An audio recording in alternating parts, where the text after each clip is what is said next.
முதலமைச்சர் அவர்கள் ஆட்சிக்கு வந்த ஒரே மாசத்துல தமிழ்நாட்டிலேயே தன்னுடைய பெரம்பூர் தொகுதியை நம்பர் 1 தொகுதியாக மாத்தி காட்டிட்டார். எதுல நம்பர் 1 பாத்தீங்கன்னா, இன்னைக்கு தமிழ்நாட்டிலேயே மின்வெட்டுல நம்பர் 1 தொகுதி பெரம்பூர் தொகுதி தான். அண்ணன் பவருக்கு வந்தா தமிழ்நாடு மாறும்னு பார்த்தோம். ஆனா அண்ணன் கைக்கு பவர் வந்த நாள்ல இருந்து தமிழ்நாட்டுக்கே பவர் போயிடுச்சு அப்படின்னு இன்னைக்கு ஆளுங்கட்சிக்காரர்கள் பேசிட்டு இருக்கிறாங்க. முன்னெல்லாம் புயல் மழை நேரத்துல ஸ்கூலுக்கு லீவ் விடுவாங்க. ஆனா இந்த ஆட்சி அமைஞ்ச பிறகுதான் முதல் முறையா கரண்ட் இல்லைன்னு ஸ்கூல்ஸ்க்கு லீவ் விட ஆரம்பிச்சிருக்காங்க. ஆக மொத்தம் இன்னைக்கு தமிழ்நாடு லிட்டரலா ஒரு இருட்டுல மூழ்கி கிடக்குது. சிங்கப்பெண் படை குற்றவாளிகளை சேஸ் பண்ணுவாங்கன்னு பார்த்தா அவங்களும் கூட ரீல்ஸ் போட்டு போஸ்ட் பண்ணிட்டு இருக்கிறாங்க. மன்னன் எவ்வழி மக்கள் அவ்வழின்னு சொல்லுவாங்க. அதை சிங்கப்பெண் படை ஃபாலோ பண்ணதோன்னு மக்களுக்கு சந்தேகம் வந்துருச்சு. 3 சீட்டர் சோஃபா இன்னைக்கு 5 சீட்டர் சோஃபாவா அப்கிரேட் பண்ணிருக்கீங்க. ஏற்கனவே சோஃபா அனுப்பி அடுத்த கட்சி எம்எல்ஏக்கெல்லாம் இழுத்துக்கிட்டு இருந்தீங்க. இன்ஸ்டாமார்ட்ல பொருட்களை வாங்குற மாதிரி இன்ஸ்டன்டா எம்எல்ஏக்களை வாங்கிட்டு இருக்கீங்க. புதுமையான ஆட்சின்னு சொன்னீங்க, கடைசியில புஷ்பா பட ஆட்சியை கொடுத்துருக்கீங்கன்னு குறிப்பிட்டு பேசியிருந்தேன். அந்த அளவுக்கு குதிரை பேரம் தொடர்ந்து நடந்துகிட்டு இருக்கு. டயா பூஸ்டர் சுகரை கண்ட்ரோல் பண்ணும், உங்க ஆரோக்கியத்தை மீட்டு தரும். சர்க்கரையை கட்டுப்படுத்துறதுக்கான எளிமையான வழிமுறை, இயற்கையான வழிமுறை. அனைத்து மருந்து கடைகளிலும் கிடைக்கும். மாண்புமிகு பேரவைத் தலைவர் அவர்களே, பெருமை வாய்ந்த இந்த அவையில ஆளுநர் உரையின் மீது நன்றி தெரிவிக்கின்ற தீர்மானத்தில் பேசுகின்ற வாய்ப்பை தந்த பேரவைத் தலைவருக்கு முதலினுடைய நன்றியை தெரிவிச்சுக்கிறேன். அதுமாதிரி நம்முடைய மாண்பு முதலமைச்சர் அவர்களுக்கு திராவிட முன்னேற்ற கழகத்துடைய சட்டமன்ற உறுப்பினர்கள் அனைவரின் சார்பாகவும் எங்களுடைய பிறந்தநாள் வாழ்த்துக்களையும் நான் தெரிவிச்சுக்கிறேன்.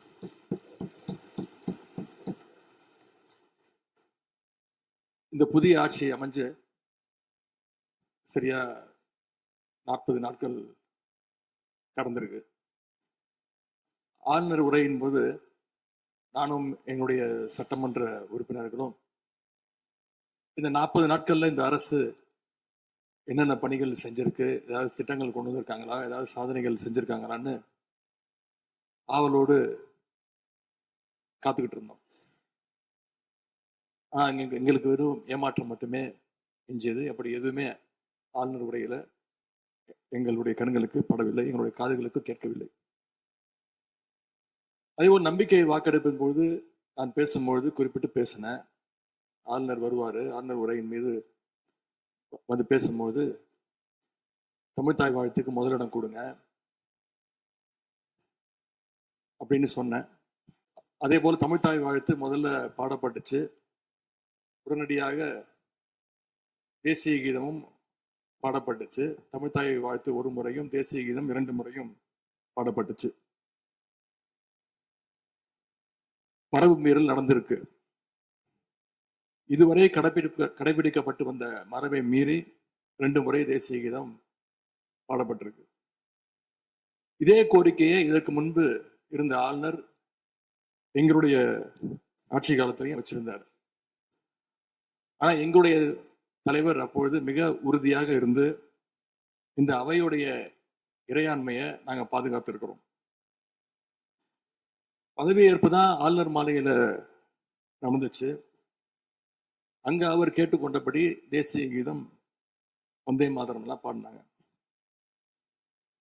ஆனா இப்போ ஆளுநர் உரை மக்களால் தேர்ந்தெடுக்கப்பட்ட பிரதிநிதிகள், சட்டமன்ற உறுப்பினர்கள் நாம பணி செய்கின்ற இந்த சட்டமன்றத்துலதான் வாசிக்கப்பட்டிருக்கு. இது நம்மளோட டெரிட்டரி. இந்த நம்மளுடைய டெரிட்டரிய ஏன் ஆளுநர்கிட்ட கொடுக்கிற அளவுக்கு இங்க என்ன காம்ப்ரமைஸ் நடந்துச்சு அப்படின்னு மக்கள் கேட்க ஆரம்பிச்சிருக்காங்க. மாண்பு உறுப்பினர், ஆளுநர் உரையாற்ற வந்தபோது தமிழ்தாய் முதல்ல பாடப்பட வேண்டும் என்கின்ற இந்த அரசின் உறுதியான கொள்கையில் நாங்கள் நின்றோமா, இந்த அவை நின்றதா என்பதை நீங்கள் முதல்ல பார்க்க வேண்டும். நாட்டுப்பண் 2 முறை பாடியதில் என்ன தவறு என்று எனக்கு தெரியவில்லை. நாட்டுப்பண் 2ஆம் முறை பாடிய தவறு என்று நீங்கள் சொல்ல வருகின்றீர்களா? அப்படி தவறு என்றால் அது எந்த அடிப்படை தவறு என்று சொல்ல வருகிறீர்கள்? நமக்கு வேண்டியது நம்முடைய தாய்மொழிக்கு முக்கியத்துவம் தர வேண்டும், உறுதியாக நிற்க வேண்டும். இந்த அரசு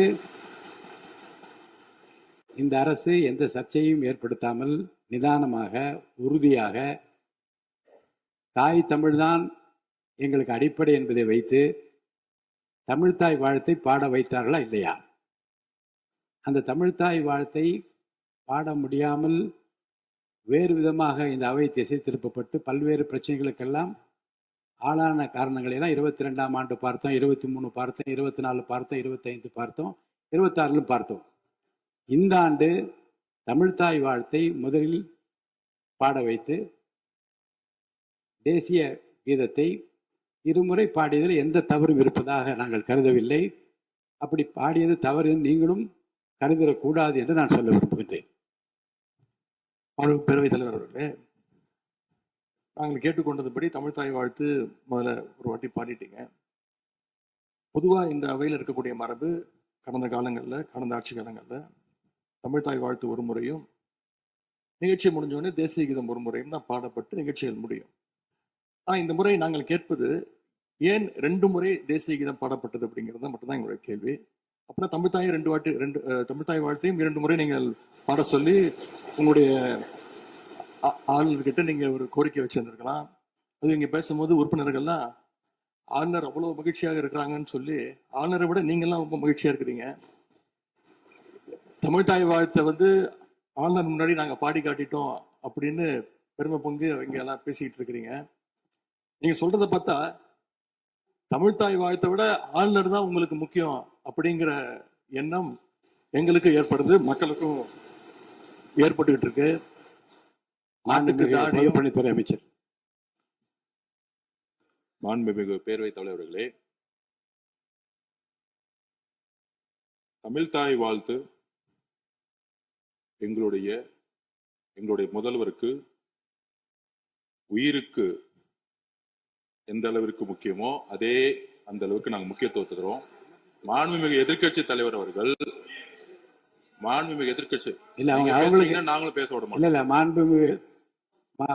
நீங்க ஒத்துழைப்பு கொடுக்கலன்னா நாங்களும் பேச விட மாட்டோம். அமைச்சர், நாங்கள் தமிழக அரசுடைய ஸ்டாண்ட நாங்க பேசுறோம். எங்களுக்கும் குரல் கொடுக்க தெரியும். இந்த அவை மாண்பை நாங்களும் பாதுகாக்கிறோம். மாண்புமிகு எதிர்க்கட்சி சொல்லக்கூடிய நோக்கம் தமிழக மக்களுக்கு தவறுதலா செல்லக்கூடாதுங்கிற பதிவை நாங்கள் செய்கிறோம். எங்களுடைய முதலமைச்சருடைய எண்ணம் என்ன, தமிழக மக்களுடைய எண்ணமோ அதுதான் எங்களுடைய முதலமைச்சருடைய எண்ணம். கடந்த 3-4 வருடங்களாக தமிழ்த்தாய் வாழ்த்து இங்க பாடப்படல. ஆளுநரை எதிர்த்தீர்கள், வெளிநடப்பு செய்தீர்கள்.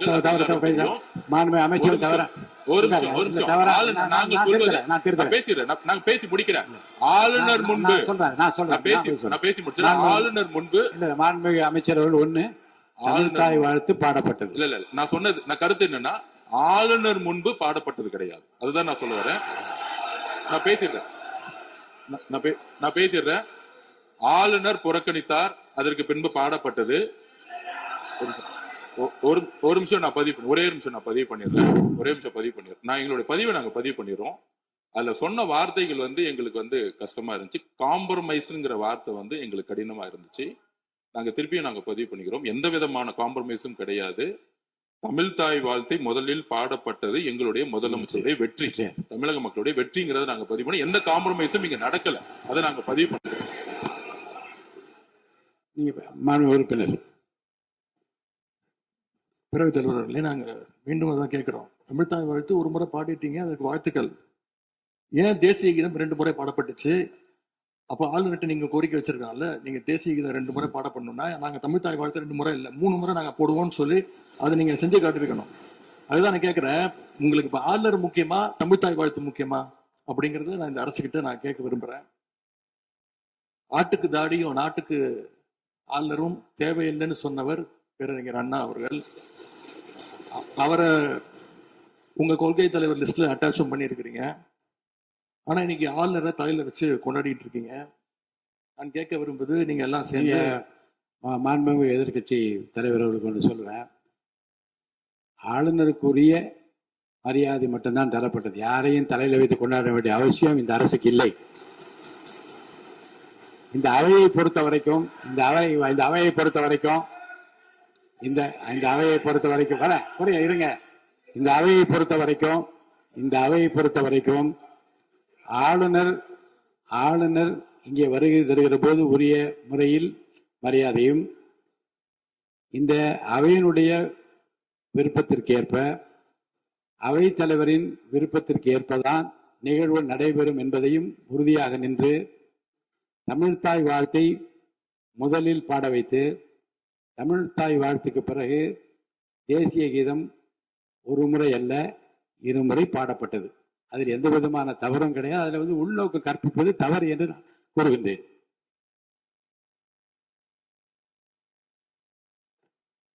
பேரவைத் தலைவர் அவர்களே,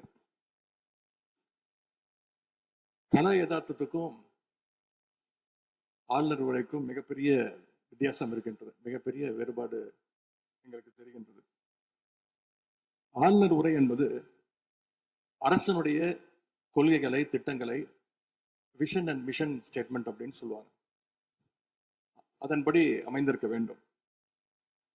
ஆனா இந்த அரசனுடைய ஆளுநர் உரையில இருக்கக்கூடிய அனைத்து கண்டென்ட்டுமே ஆளுங்கட்சியினர் சோசியல் மீடியால ரீல்ஸ் போடுறதுக்கு உதவுமே தவிர ரியல் பிரச்சனைகளுக்கு கை கொடுப்பதாக, உதவுவதாக, எந்த சொல்யூஷனும் தருவதாக எங்களுக்கு தெரியவில்லை. வழக்கமாக எதிர்கட்சி தலைவர்கள், எதிர்கட்சிகள் ஆளுங்கட்சிகளுடைய நிறை குறைகளை பேசுறது வழக்கம். அதுதான் எதிர்கட்சியுடைய பொறுப்பு, அதுதான் கடமை. ஆனா இப்ப இருக்கக்கூடிய ஆளுங்கட்சியை விமர்சனம் செய்யறதுல முந்தைய எதிர்கட்சிகளை விட எங்களுக்கு அதிக பொறுப்பும் அதிக உரிமையும் இருக்கு அப்படின்னு நாங்க நம்புறோம். அதுக்கு காரணம், எங்களுடைய கூட்டணி கட்சியாக இருந்து எங்களுடைய உடன்பிறப்புகளுடைய வாக்குகளை வெற்றி பெற்றவர்களுடைய ஆதரவுல தான், எங்களுடைய தயவுல தான் இன்னைக்கு இந்த அரசு நடந்துகிட்டு இருக்கு என்பதை நீங்கள் கருத்துக் கொள்ள வேண்டும். இன்னும் சொல்ல போனா, நாங்க இன்னைக்கு எதிர்கட்சியில் வரிசையில மட்டும் இல்ல, ஆளுங்கட்சி வரிசையிலும் எங்களுடைய வாக்குகள் அமர்ந்திருக்கு. ஆனால் நான் மீண்டும் ஏற்கனவே சொன்னது மாதிரி, நாங்க வெறும் எதிரி கட்சியாக இல்லாமல் ஒரு ஆக்கப்பூர்வமான எதிர்கட்சியாக செயல்பட விரும்புகின்றோம். அந்த நிலைமையில இன்னைக்கு பல்வேறு பிரச்சனைகளை எடுத்து வைக்க விரும்புகின்றேன். முதல்ல, கடந்த 2 மாதங்களாக எங்களுடைய வேண்டுகோளை ஏற்று கலைஞர் மகளிர் உரிமை தொகையை 15ஆம் தேதி கரெக்டா மகளுடைய அக்கௌண்ட்ல போட்டதுக்கு எங்களுடைய நன்றியை நாங்கள் தெரிவிச்சுக்கிறோம். அதே போல் எங்களுடைய தலைவர் அவர்களால் தொடங்கப்பட்ட முதலமைச்சர் காலை உணவு திட்டம் 1ஆம் வகுப்பிலிருந்து 5ஆம் வகுப்பு வரைக்கும் நாங்கள் கொடுத்துட்டு இருந்தோம். அதை வர செப்டம்பர் மாதத்திலிருந்து தந்தை பெரியாருடைய பிறந்த நாள்ல இருந்து 8ஆம் வகுப்பு வரைக்கும் நீங்க நீட்டிக்க போவதாக செய்திகள்ல பார்த்தேன். எனவே எங்களுடைய திட்டத்தை நீங்கள் இன்னைக்கு எக்ஸ்டெண்ட் பண்ணியிருக்கிறதுக்கு மீண்டும் எங்களுடைய பாராட்டுகளையும் நன்றிகளையும் முதல்ல நான் தெரிவிச்சுக்கிறேன்.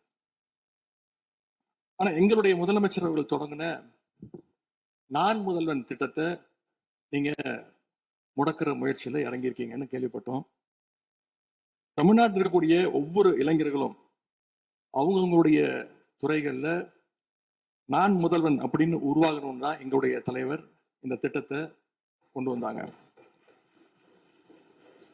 இந்த நான் முதல்வன் திட்டத்தில் மட்டும் பார்த்தீங்கன்னா, கடந்த 4 வருடங்கள்ல 41 லட்சம் மாணவர்கள் இதுல டைரக்டா பெனிஃபிட் அடைஞ்சிருக்கிறாங்க.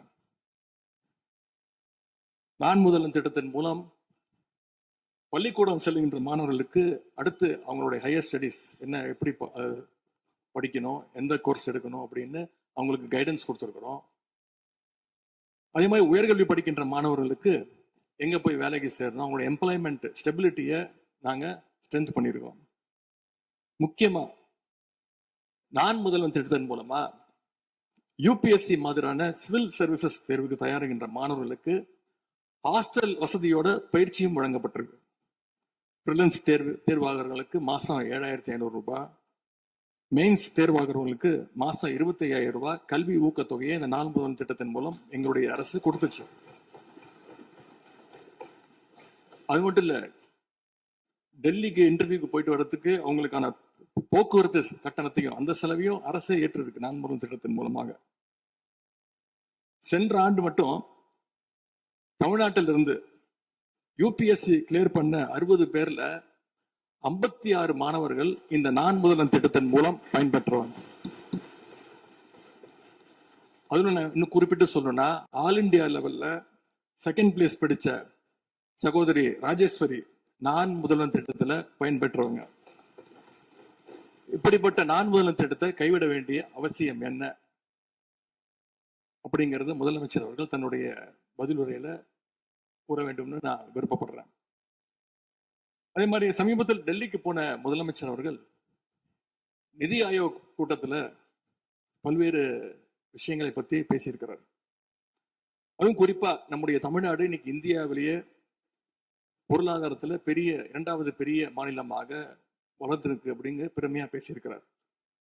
அது மட்டும் இல்ல, தமிழ்நாட்டில் டாக்டர் கலைஞர் அவர்களால் தொடங்கப்பட்டு எங்களுடைய தலைவர் அவர்களால் வளர்க்கப்பட்ட, அதுவும் கடந்த ஆட்சியில என்னுடைய கட்டுப்பாட்டில் இருந்த மகளிர் சுய உதவி குழுக்கள் மிகச்சிறப்பாக செயல்படுது அப்படின்னு முதலமைச்சர் அவர்கள் பேசியிருக்கிறாங்க.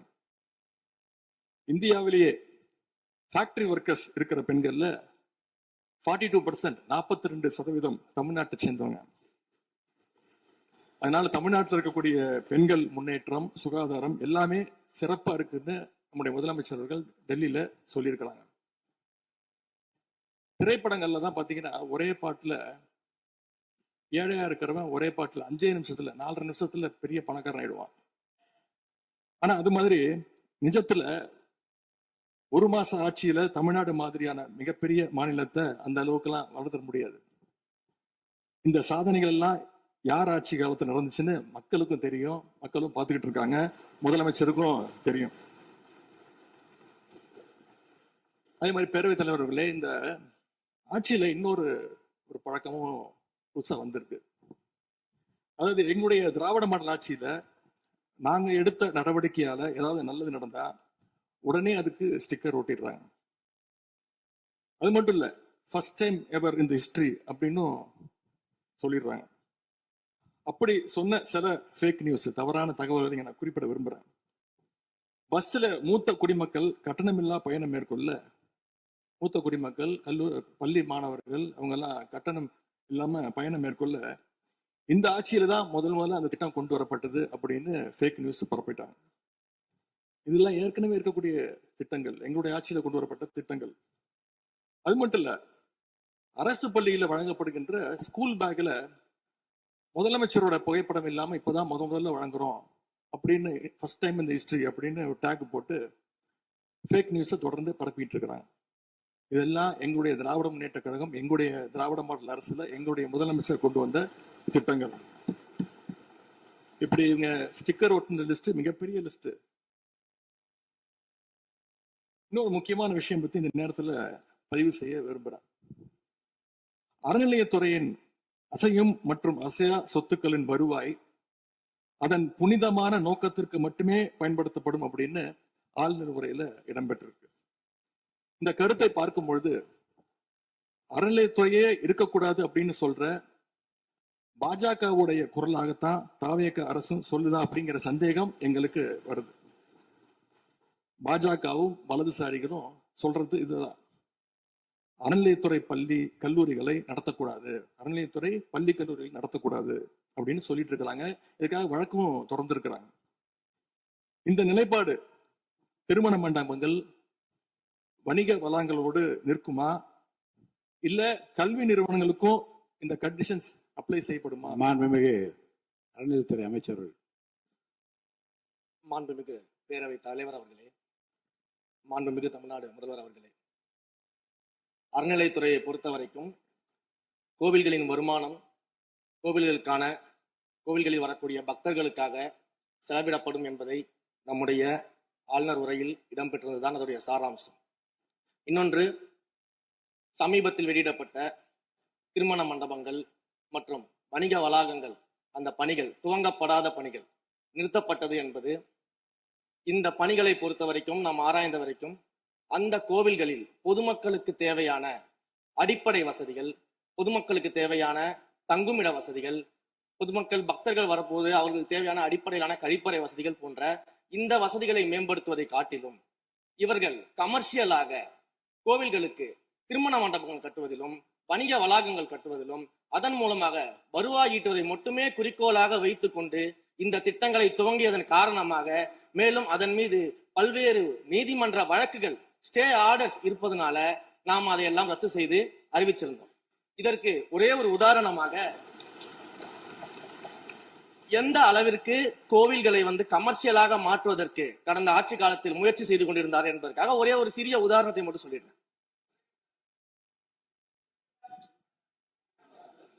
அருள்மிகு குன்னூரில் இருக்கக்கூடிய அருள்மிகு விநாயகர் திருக்கோயில் ஏறத்தாழ அந்த கோயில்கள் இருந்து கோயில் நிதியை பயன்படுத்தி 10 கோடி ரூபாய் மதிப்பில ஒரு மல்டி லெவல் கார் பார்க்கிங் வசதியை அந்த கோயிலுக்கு ஏற்படுத்துவதற்கான திட்டத்தை இந்த அரசு அனுமதித்திருக்கிறது. இதற்கு முன்னால் இருந்தக்கூடிய அமைச்சர் அவர்கள் அதை அறிவித்திருக்கிறாங்க. அந்த கோயில்ல ஒட்டுமொத்தமாக மாதத்திற்கு வரக்கூடிய பக்தர்களின் எண்ணிக்கையே 500 தான் ஆவரேஜா. அதே போல அந்த கோவில்களுக்கு அடிப்படையில கழிப்பறை வசதி கூட கிடையாது. இது மட்டும் இல்ல, குன்னூர் மற்றும் உதகையை சுற்றி இருக்கக்கூடிய அனைத்து பகுதிகளிலும் இருக்கக்கூடிய 50 கோவில்கள்ல பேசிக்கா இருக்கக்கூடிய டாய்லெட் ஃபெசிலிட்டிஸ் கூட அங்க இருக்கக்கூடிய கோயில்களுக்கு கிடையாது. அப்படிப்பட்ட இடங்கள்ல கோயில் நிதியை பயன்படுத்தி எதற்காக மல்டி லெவல் கார் பார்க்கிங் தேவைப்படுது? அப்ப இது கமர்ஷியல் திட்டங்கள் இல்லையா? கோவில் நிதியை இப்படி கமர்ஷியலாக பயன்படுத்துவதற்கு எதிராக தான் நாம இந்த திட்டங்களை எல்லாமே தடுத்து இந்த திட்டங்கள் தேவையில்லை, அதற்கு பதிலாக நம்முடைய அரசாணையிலே வெளியிட்டிருக்கிறோம். மிக தெளிவாக கடைசி வரியை படித்து பார்த்தால் எல்லாருக்கும் தெரியும். இந்த கோவில் நிதியை பயன்படுத்தி கோவிலும் பக்தர்களும் பயன்படக்கூடிய வகையில மாற்று திட்டங்களை உருவாக்கும்ன்ற வரியை நம்ம மென்ஷன் பண்ணியிருந்தோம். எந்த இடத்திலையுமே மக்கள் பயன்படக்கூடிய கல்வி நிலையங்களையோ இல்ல இது போன்ற மருத்துவ வசதிகளையோ நாம செய்து தரமாட்டோம்னு சொல்லல. இன்னும் சொல்ல போனா கடந்த 5 ஆண்டுகள்ல ஒன்றிய அரசின் நிதி உதவியோடு பழனியில பாத்தீங்கன்னா ஒரு சித்த மருத்துவமனை கட்டுவதற்கான நிதி உதவியை ஒன்றிய அரசு தருவதற்கு தயாராக இருந்தது. ஆனா கடந்த ஆட்சியில அந்த திட்டத்தை அப்படியே கிடப்புல போட்டுட்டு கேட்டா ரெக்கரிங் செலவை எங்களால ஏத்துக்க முடியாது அப்படின்னு சொல்லி கிடப்புல போட்டு வச்சிருந்த இந்த திட்டத்தை நாம இன்றைக்கு கையில் எடுத்து அதை துவங்குவதற்கான ஆய்வில் இறங்கியிருக்கிறோம். அப்ப எந்த இடத்துலயுமே மக்கள் பயன்பெறக்கூடிய திட்டங்களை நாம தடுக்கவும் இல்லை, நாம யாருக்கும் பி டீமாக இருந்து வேலை செய்ய வேண்டிய அவசியமும் இல்லை. கோயில்களின் நிதியை ஒரு காலமும் கமர்ஷியலாக பயன்படுத்த வேண்டிய அவசியமும் மாண்புமிகு தமிழ்நாடு முதலமைச்சர் தலைமையிலான தமிழக வெற்றி கழகத்தின் ஆட்சிக்கு தேவையும் இல்லை. மாண்புமிகு உறுப்பினர் சேகர் பாபு. மாண்புமிகு பேரவைத் தலைவர் அவர்களே, இந்து சமய அறநிலைத்துறை கொடைகள் என்ற ஒரு சட்டம் இருக்கின்றது. அந்த சட்டத்தில் விதி 69 என்ற குறிப்பிடப்பட்டிருக்கின்ற அந்த பணிகள் சட்ட விதிகளுக்கு உட்பட்டு சட்டத்தின் 36 பிரிவிலிருந்து தான் இந்த பணிகள் மேற்கொள்ளப்பட்டன. குறிப்பாக ஏதோ அமைச்சரே முடிவு செய்து திருமண மண்டபங்களையும் வணிக வளாகங்களையும் ஏற்படுத்துவதற்கு உத்தரவிட்டதாக மாண்புமிகு அமைச்சர் அவர்கள் அவைக்கு உண்மைக்கு புறம்பான தகவலை தந்து கொண்டிருக்கின்றார். ஒவ்வொரு திட்டங்களும் அன்றைய காலகட்டத்தில் இருந்த சட்டப்பேரவை உறுப்பினர்களுடைய பரிந்துரையின் அடிப்படையில் சட்டப்பேரவை உறுப்பினர்கள் கேட்டுக்கொண்டதற்கு அடிப்படையில் தான் அனைத்து திட்டங்களும் அந்த காலகட்டங்களில் கொண்டு வரப்பட்டது. அதோடு மட்டுமல்ல, உறுப்பினர் அவர்கள் குறிப்பிட்டு கூறினார், குன்னூரிலே மல்டி லெவல் கார் பார்க்கிங் கொண்டு வரப்பட்டது என்று. அங்கே இருக்கின்ற 56 கோயில்களையும் நான் குன்னூரிலே 5 நாட்கள் ஊட்டியிலே முகாமிட்டு அனைத்து கோயில்களுக்கும் நேரடியாக சென்று ஆய்வு செய்தோம். அந்த ஆய்வின் அடிப்படையில் அந்த திருக்கோயில்களுக்கு வருகின்ற பக்தர்களுடைய அடிப்படை தேவைகளுக்கு வருமானத்தை உயர்த்துவதற்காக குன்னூருக்கு சுற்றுலாவிற்கு வருகின்ற மக்களுடைய வாகனங்கள் போதிய அளவிற்கு பார்க்கிங்களுக்கு இடமில்லாமல் தவிக்கின்ற சூழ்நிலையில் அங்கே மல்டி லெவல் பார்க்கிங் கொண்டு வந்தால் நகராட்சி பரிந்துரையின் அடிப்படையில் வருமானம் பெருகும். அந்த வருமானம் திருக்கோயில்களுடைய மேம்படுத்துகின்ற பணிகளுக்கு உதவும் என்பதற்காகத்தான் அந்த பணிகளை மேற்கொண்டோம் என்பதை மாண்புமிகு அமைச்சர் அவர்களுக்கு இப்போது யார் அறிவுறுத்தி இந்த அரசாணையை வெளியிட்டிருக்கின்றாரோ அவர்தான் அப்பொழுது ஆணையாளராக இருந்தபோது இதே அறிவுறுத்தின் பேரில் அரசாணையை வெளியிட்டிருக்கிறார் என்பதை பேரவைத் தலைவருக்கு பேரவைத் தலைவரின் வாயிலாக அமைச்சருக்கு தெரிவித்துக் கொள்கிறேன். மாண்பு மேலும் அவர் கூறுவதற்கு எனக்கு பாயிண்ட் ஆஃப் ஆர்டர்ல பதில் கூறுவதற்கு அனுமதிக்க வேண்டும். மாண்புமிகு பேரவைத் தலைவர் அவர்களே, குன்னூரில் இருக்கக்கூடிய அந்த விநாயகர் கோயிலுக்கு சொந்தமான இடத்துல மல்டி லெவல் கார் பார்க்கிங் அமைப்பதற்கு ஏற்கனவே அங்க இருக்கக்கூடிய நகராட்சி நிர்வாகம் ப்ரப்போசல் வழங்கிய போது அந்த நகராட்சி நிர்வாகத்திடம் நம்முடைய நிலத்தை குத்தகைக்கு கொடுத்து அதன் மூலமாக இருக்கக்கூடிய வருவாயை வைத்துக் கொண்டு நாம் முடிந்த வரையில் நம்முடைய கோயில்களுக்கு தேவையான அடிப்படை வசதிகளை நாம் செய்து கொடுக்கலாம். ஆனால் கோயில் நிதியவே 10 கோடி எடுத்து அங்க மல்டி லெவல் கார் பார்க்கிங் வந்து எந்த விதமான பொதுமக்களும் பக்தர்களும் கேட்கல. பக்தர்களும் பொதுமக்களும் கேட்பதெல்லாம் கோயிலுக்கு உள்ளே சென்று மனநிறைவோடு தரிசனம் செய்துவிட்டு வெளியே வரும் பொழுது அவர்களுக்கு தேவையான அடிப்படை வசதிகளை தான் பக்தர்கள் கேட்டுக் கொண்டிருக்கிறார்கள். அதை செய்தாலே போதுமானது. மாண்பு எதிர்கட்சி தலைவர் பேசுகிறீங்க. மாண்பு போதுங்க. நீங்க சொன்னீங்க விளக்கம் சொல்லி திருப்பி இதை நான் அனுமதிக்க முடியாது. மாண்பு எதிர்கட்சி தலைவர் பேசுங்க. வேண்டாம், போதும். நீங்க பதில் சொல்லிட்டீங்க பாருங்க. மல்டி லெவல் கார் பார்க்கிங் தேவைன்னு அவர் இல்லைன்னு சொன்னாரு. ஏன் போட்டு நீங்க சொல்லிட்டீங்க. அதோட விவாதம் முடிஞ்சது. மாண்பு எதிர்கட்சி தலைவர் பேசுங்க. நீங்க திரும்ப எதுக்கு பாயிண்ட பாடுற? இனிமே எதிர்கட்சி தலைவர் பேசி முடிக்கிற வரைக்கும் குறுக்கீடுகள் அவசியம் இருந்தால் அனுமதிப்பேன், அனுமதிக்க முடியாது. எதிர்கட்சி தலைவர் பேசலாம். ஒரு குற்றச்சாட்டு இல்ல, அவர் விளக்கம் தான் சொன்னார். என்ன குற்றச்சாட்டு சொன்னாரு? அவர் விளக்கம் சொல்லிட்டாரு. மாண்பு எதிர்கட்சி தலைவர் நீங்க பேசலாம். இனி மாண்பு எதிர்க்கட்சி தலைவர் பேசி முடிக்கிற வரைக்கும் எந்த குறுக்கீடுகளுக்கும் நான் அனுமதிக்க முடியாது. அவசியம் ஏற்பட்டால் விதிகள் உட்பட்டு அனுமதிக்க வேண்டிய உரிமை எனக்கு இருக்கிறது. இப்போது மாண்பு எதிர்க்கட்சி தலைவர் பேசலாம். சொல்லிட்டீங்க. நீங்க பதில் பாருங்க. அவர் சொன்ன உடனே நீங்க பதில் சொல்லிவிட்டீர்கள். குற்றச்சாட்டு அல்ல, விளக்கம் சொன்னார் அவரு.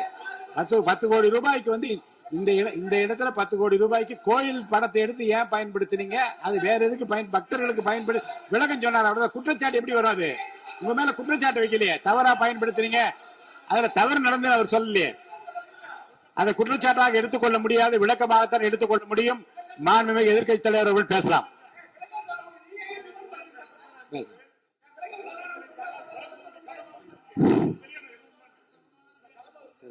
அவை முன்னவர். மாண்பு பேரவைத் தலைவர்களை அவை முன்னவர்கள் அதற்கான விளக்கத்தை சொல்லியிருக்கிறார்கள். இந்த அறநிலையத்துறை அமைச்சர் அவர்கள் விளக்கத்தை சொன்னார்கள். நீங்கள் அதற்கும் விளக்கத்தை கேட்டு பதிலளித்திருக்கிறீர்கள். மீண்டும் மீண்டும் அவர் சொல்வதற்கெல்லாம் பதிலளிப்பதற்கு அவை நேரமில்லை. மாண்பு எதிர்க்கட்சி தலைவர் அவர்கள். மாண்பு பேரவைத் தலைவர்களே, முன்னாள் அமைச்சர் அறநிலையத்துறை அமைச்சர் அதற்கான சரியான விளக்கத்தை கொடுத்திருக்கிறார். இப்போ இருக்கக்கூடிய மாண்பு அமைச்சர் அவர்களும் சில விளக்கங்களை கொடுத்திருக்கிறார். கார் பார்க்கிங் ஃபெசிலிட்டி என்பதும் ஒரு அத்தியாவசிய தேவைதான். அது ஒன்றும் தேவையில்லாத எல்லாருமே இப்போ கார் வச்சிருக்கிறாங்க. கோயிலுக்கு வரவங்க கார்லேயும் தான் வருவாங்க. எனவே அதுவும் ஒரு தேவைப்படுகின்ற ஒரு வசதி தான். நான் கேட்டுக்கொள்வதெல்லாம், எங்களுடைய ஆட்சியில் அறநிலையத்துறை சார்பாக 4 கல்லூரிகளை திறந்திருக்கிறோம். ஆண்டுக்கு 1500 மாணவர்கள் படிச்சுட்டு இருக்கிறாங்க. அதெல்லாம் நீங்க தொடர போறீங்களா, இல்லை இந்த திட்டத்தை கைவிட போறீங்களா அப்படிங்கிறது தான் உங்களுடைய நிலைப்பாடு என்ன என்பதுதான். மாண்பு உறுப்பினர் சொல்லிட்டார். அதாவது ஏற்கனவே கல்லூரிகள் மற்ற அமைப்பில் எந்த விதமான தடையெல்லாம் அதையும் நாங்கள் தொடருவோம் என்ற வார்த்தை அவர் பேசும்போது குறிப்பிட்டிருக்கிறார். நன்றி. மாண்பு பேரவைத் தலைவர் அவர்களே, தமிழ்நாட்டில் இருக்கக்கூடிய 12 மாநகராட்சிகளிலும் தூய்மை பணி செய்வதை தனியார் மயம் செய்ய போகிறதாக தொலைக்காட்சிகளையும் பத்திரிகைகளையும் தொடர்ந்து செய்திகள் வந்து கொண்டிருக்கிறது. கடந்த காலத்துல போராடிய தூய்மை பணியாளர்கள் எல்லாம் நேரில் சந்திச்சிருக்கார் இன்றைய முதலமைச்சர் அவர்கள். ஆட்சிக்கு வந்ததும் தூய்மை பணியாளர்களா பணி நிரந்தரம் செய்வோம் அப்படின்னு அப்போ வாக்குறுதியும் கொடுத்திருக்கிறாரு. ஆனா இன்னைக்கு சொன்னதுக்கு நேர் எதிராக தனியார் மயம் அப்படின்னு செய்திகள் வந்து கொண்டிருக்கிறது. இதற்கும் முதலமைச்சர் அவர்கள் அவருடைய பதில் உரையில விளக்கத்தை தர வேண்டும் என்று கேட்டுக்கொள்கின்றேன். மாண்பு பேரவைத் தலைவர் அவர்களே, சும்மா சொல்லக்கூடாது. நம்முடைய முதலமைச்சர் அவர்கள் ஆட்சிக்கு வந்த ஒரே மாசத்துல தமிழ்நாட்டிலேயே தன்னுடைய பெரம்பூர் தொகுதியை நம்பர் 1 தொகுதியாக மாத்தி காட்டிட்டார். எதுல நம்பர் 1 பாத்தீங்கன்னா, இன்னைக்கு தமிழ்நாட்டிலேயே மின்வெட்டுல நம்பர் 1 தொகுதி பெரம்பூர் தொகுதி தான். அதுவும் ஆளுங்கட்சிக்காரங்க என்ன தெரியுமா பேசிட்டு இருக்காங்க? அண்ணன் பவருக்கு வந்தா தமிழ்நாடு மாறும்னு பார்த்தோம். ஆனா அண்ணன் கைக்கு பவர் வந்த நாள்ல இருந்து தமிழ்நாட்டுக்கே பவர் போயிடுச்சு அப்படின்னு இன்னைக்கு ஆளுங்கட்சிக்காரர்கள் பேசிட்டு இருக்கிறாங்க. மாண்புமிகு மின்துறை அமைச்சர் மின்துறை மாண்புமிகு பேரவைத் தலைவர் அவர்களே, மாண்புமிகு முதல்வர் அவர்களே, மாண்புமிகு எதிர்க்கட்சி தலைவர் சொல்றப்ப தமிழ்நாட்டுக்கு ஏதோ மின்வெட்டு இருக்குன்னு சொல்லியிருந்தாரு. நாங்கள் ஒவ்வொரு நாளும் தமிழ்நாட்டுல எங்கெங்க எதனால மின்வெட்டு விழுதுன்னு நம்ம பப்ளிஷ் பண்ணிட்டே வரோம், டேஷ்போர்ட் பப்ளிஷ் பண்ணிட்டே வரோம். அதுல எதனால என்ன காரணம்னு சொல்லிட்டே வரோம். இந்த துறை ஏன் இப்படி இருக்குன்னு நாங்க ஏற்கனவே தெளிவா சொல்லியிருக்கோம். இந்த துறையோடைய இன்னைக்கு நிதிநிலை அறிக்கையில இந்த துறையில 2.5 லட்சம் கோடி கடன் இருக்கு. அது இல்லாமல் இந்த துறையில எந்தவித இன்ஃப்ராஸ்ட்ரக்சர் டெவலப்மெண்ட்டும் இவங்க கடந்த 5 ஆண்டுகள் 15 ஆண்டுகள் செய்யப்படவில்லை. இது சம்பந்தமாக விரிவான வெள்ளை அறிக்கை விரைவில் வெளியிடப்படும் நம்ம ஏற்கனவே சொல்லியிருக்கோம். அது இல்லாமல் இந்த துறைக்கு கடந்த 5 ஆண்டுகளாக எவ்வளவு பேர் ஆள் எடுத்தார்கள் என்று, எவ்வளவு பேர் வேலைக்கு ஆள் எடுக்கப்பட்டது என்பதையும் நாங்கள் இன்னும் ஒரு சில நாட்கள்ல இதற்கான விளக்கமாக வெள்ளை அறிக்கை நாங்கள் கண்டிப்பாக வெளியிடுவோம். இந்த துறையில் பாத்தீங்கன்னா இப்ப வேக்கண்ட் மட்டும் 70,000 வேக்கண்ட் இருக்கு. இது எல்லாம் சீரமைத்து இந்த ஒரு வாரமாக 10 நாட்களாக மொத்தம் 125 குழுக்கள் அமைக்கப்பட்டிருக்கு. இந்த துறையில நம்ம எதனால இந்த மின்வெட்டுகளை சரி செய்ய 125 குழுக்கள் அமைக்கப்பட்டு 500 பேர் வெளியிலிருந்து கான்ட்ராக்ட்லாம் எடுக்கப்பட்டு எங்கெங்கெல்லாம் மின்வெட்டுகள் இருக்கோ அது சரி செய்யப்பட்டிருக்கு. கடந்த ஒரு வாரமா நீங்க பார்த்திருப்பீங்க, ஒவ்வொரு நாளும் எதனால் மின்சாரம் தட்டுப்படுதுன்னு சொல்லி பப்ளிஷ் பண்ணிட்டே இருக்கோம். பொதுவாக குற்றச்சாட்டுகள் சொல்லுவதை தவிர்த்து விட்டு எங்க ஸ்பெசிபிக்கா எந்த நாள்னு சொல்லிட்டு பெரம்பூர்ல அதான் சொல்றோமே, பெரம்பூர்ல எத்தனை முறை மின்சாரம் தட்டுப்படுச்சு, எதனால தட்டுப்படுச்சு, எவ்வளவு நேரத்தில் அது சீர் செய்யப்பட்டது, சரி செய்யப்பட்டதுன்னு பார்த்திருக்கோம். எங்கெங்கெல்லாம் ஃபியூஸ் திருட்டுக்கு நடக்கப்பட்டதோ அவர்களெல்லாம் கைது செய்யப்பட்டிருக்கிறார்கள். அதே மாதிரி வேற எங்கெல்லாம் சிசிடிவி இல்லாத இடத்தில் இருக்குதோ அங்கெல்லாம் ரோந்து பணிகள் அதிகரிக்கப்பட்டிருக்கு. கடந்த 10 நாட்களாக எங்கெங்கெல்லாம் தேவையில்லாமல் மின்வெட்டுகள் ஏற்படுத்தப்பட்டதோ, ஓவர்ஃப்ளோ லோடு அதிகமாக அனுப்பப்பட்டு அதெல்லாம் உடனடியாக சீரமைக்கப்பட்டிருக்கு. ஒவ்வொரு நாளும் குறைஞ்சது 50-55 இடத்துல மின்சாரம் தட்டுப்பாடு அங்கங்க மின்வெட்டு ஏற்படுது. ஸோ அதுல 35 இடத்துக்கு கீழேயாவது 1 மணி நேரத்துக்குள்ள சரி செய்யப்பட்டு வருகிறது. அதுக்கான டேஷ்போர்டுக்கு தெளிவாக எதிர்க்கட்சி தலைவர் பார்த்து விட்டு பேசினால் நன்றாக இருக்கும். மாண்புமிகு முன்னாள் அமைச்சர் மாண்பு உறுப்பினர் செந்தில் பாலாஜி அவர்கள். மாண்புமிகு பேரவைத் தலைவர்களே, எங்களுடைய எதிர்க்கட்சி தலைவர்கள் சொன்னார்கள் மின்வெட்டு சம்பந்தமாக. இப்போதைய அமைச்சர் அவர்கள் அது குறித்து கருத்துக்களை சொன்னார்கள். கடந்த 5 ஆண்டுகளில் சீரான மின் விநியோகத்திற்கு 393 துணை மின் நிலையங்கள் அறிவிக்கப்பட்டு அதற்கான பணிகள் பெரும்பான்மையாக முடிக்கப்பட்டு பயன்பாட்டிற்கு கொண்டு வரப்பட்டிருக்கின்றன. ஒவ்வொரு ஆண்டும் தேவைக்கேற்ப கூடுதல் மின் தேவை ஏற்படுகின்ற பொழுது அதற்கான ஏற்பாடுகள் செய்யப்பட்டு புதிய மின் உற்பத்தி திட்டங்கள் வரை அறிவிக்கப்பட்டு அது செயல்பாட்டுக்கு கொண்டு வரப்பட்டிருக்கின்றன. ஏறத்தாழ 90,000 மின்மாற்றிகள் கடந்த 5 ஆண்டுகளில் புதிதாகவும் பழுதடைந்ததையும் மாற்றி சீரமைக்கப்பட்டன. ஒரு அமைச்சர்கள் ஒரே நிமிஷம் சொல்லி முடிச்சார். அதாவது ஒவ்வொரு ஆண்டும் கூடுகின்ற பொழுது மின் தேவை கூடுகின்ற பொழுது அதற்கான ஏற்பாடுகளை நிர்வாக ரீதியாக செய்ய வேண்டியது அரசினுடைய கடமை. ஒரு அரசு பொறுப்பேற்ற பிறகு முதல் முறையாக அந்த அரசினுடைய துறையினுடைய உயர் அதிகாரிகளை அழைத்து ஆய்வு கூட்டங்களை நடத்தி என்னென்ன குறைபாடுகள் இருக்கின்றன அதை எப்படி நிவர்த்தி செய்யலாம் என்பது களையெடுக்க வேண்டியது அரசினுடைய கடமை, துறையினுடைய கடமை. எனக்கு தெரிந்தவரை இதுவரை மின்துறையில் அந்த மின் விநியோகத்தில் இருக்கக்கூடிய துறையினுடைய அதிகாரிகள் ஆய்வு கூட்டங்கள் வரை இதுவரை நடைபெறவில்லை. அதைத்தான் அங்கிருக்கு பணியாற்றக்கூடியவர்கள் சொல்கின்றார்கள். இப்பொழுது இருக்கக்கூடிய பணியாளர்களை வைத்துத்தான் கடந்த 5 ஆண்டுகளும் மிக சிறப்பாக எந்தவித மின்தடையும் இல்லாமல் சீரான மின் விநியோகம் வழங்கப்பட்டன. எனவே கடந்த காலங்களில் இருக்கக்கூடிய குறைகளை தொடர்ச்சியாக ஒரே கருத்துக்களை முன்வைப்பதை விட இந்த அரசு துறையினுடைய அதிகாரிகளை அழைத்து ஆய்வு கூட்டங்களை நடத்தி கடைமுறை வரை மின் விநியோகம் சீராக எடுத்து செல்வதற்கான முன்னெடுப்புகளை எடுக்க வேண்டும். எங்களுடைய எதிர்க்கட்சி தலைவர் துணை முதலமைச்சராக இருந்த பொழுது அவருடைய சேப்பாக்கம் திருவல்லிக்கேணியிலேயே பல்வேறு மின் திட்டங்களை தங்களுடைய திருக்கரங்களால் தொடங்கி வைத்திருக்கின்றார்கள்.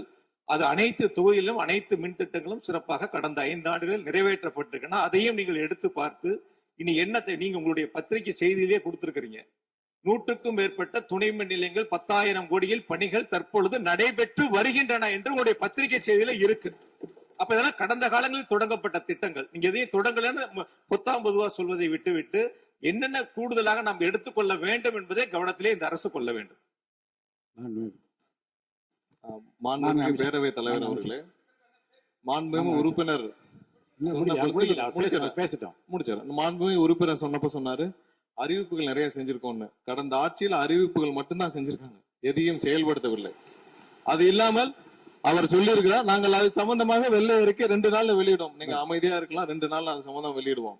அது இல்லாமல் 90,000 டிரான்ஸ்பார்மர் வாங்கியதாக சொல்லியிருக்கிறார். அதில் 44,000 டிரான்ஸ்பார்மர் வாங்கியதற்கான சிபிஐ வழக்கு பதிவு செய்துள்ளது. அதுல அவங்க வாங்கின லட்சணம், எந்த லட்சணத்தில் அந்த டிரான்ஸ்பார்மர் வாங்கப்பட்டது அப்படின்னு தெரியும். அது இல்லாமல் அதற்கு முன்னால் இருந்த மின்சாரத்துறை அமைச்சர் அங்கே அமைதியா உட்கார்ந்து இருக்கிறார். முன்னால் இருந்த மின்சாரத்துறை அமைச்சர் அமைதியா உட்கார்ந்து இருக்கிறார். இது தேவையற்ற விவாதத்தை எழுப்ப வேண்டாம். 2 நாட்கள்ல வெள்ளை அறிக்கை வெளியிடப்படும். அதற்கப்புறம் மின்சாரத்துறை மானிய கோரிக்கை சம்பந்தமாக அடுத்து மின்சாரத்துறை மானிய கோரிக்கை வரும்பொழுது தெளிவாக பேசிக் கொள்ளலாம். ஏற்கனவே நீங்கள் செஞ்ச எல்லாமே எவ்வளவு தூரம் டிரான்ஸ்பார்மர் வாங்குனீங்க எல்லாமே சிபிஐல 3 வருடம் கடுமையான போராட்டத்திற்கு அப்புறம் சிபிஐல வழக்கு இருக்கு. எல்லாம் விரிவாக மின்சாரத்துறை மானிய கோரிக்கை பேசிக்கலாம். 2-3 நாட்களில் வெள்ளை அறிக்கை வெளியிடப்படும், அப்போது பேசிக் கொள்ளலாம். வழக்கு விசாரணை உள்ளதை பற்றி மாண்பு அமைச்சர் பேசியது நீக்கப்படுகிறது. லட்சணம் என்ற வார்த்தை நீக்கப்படுகிறது. மாண்பு எதிர்கட்சி தலைவர் அவர்கள் இனி குறுக்கீடுக்கு அனுமதி இல்லை. மாண்பு எதிர்கட்சி தலைவர்கள் இன்னைக்கு அவங்க பேசி முடிக்கணும். மாண்பு எதிர்கட்சி தலைவர் சரி விடுங்க. என்ன சொல்லுங்க, சீர்கம்மா சொல்லுங்க. மாண்புமிகு பேரவைத் தலைவர் அவர்களே, மாண்புமிகு அமைச்சர் அவர்கள் கடந்த 15 ஆண்டுகளாக என்று ஒரு வார்த்தையை சொல்லியிருக்கிறார். கடந்த 15 ஆண்டுகளுக்கு முன்பாக மாண்புமிகு இதய தெய்வம் புரட்சி தலைவி அம்மா அவர்கள் தமிழகத்துடைய முதலமைச்சராக இருந்த பொழுது தமிழகத்தை மின் மிகை மாநிலமாக மாற்றி தமிழ்நாட்டிற்கு தேவையான மின் உற்பத்தியை விட அதிகமாக உற்பத்தி செய்து அண்டை மாநிலங்களான கேரளா, கர்நாடகா, ஆந்திரா போன்ற மாநிலங்களுக்கு மின்சாரத்தை விற்பனை செய்த மாநிலம் தமிழ்நாடு என்பதை இந்த அவையிலே பதிவு செய்கிறேன். எல்லாம் வெள்ளை அறிக்கை வருகிற போது எல்லாம் வெட்டு வெளிச்சம் ஆகிவிடும். அதுக்கப்புறம் பேசுங்க, நீங்க பேசுங்க. எதிர்கட்சி தலைவர் அவர்கள்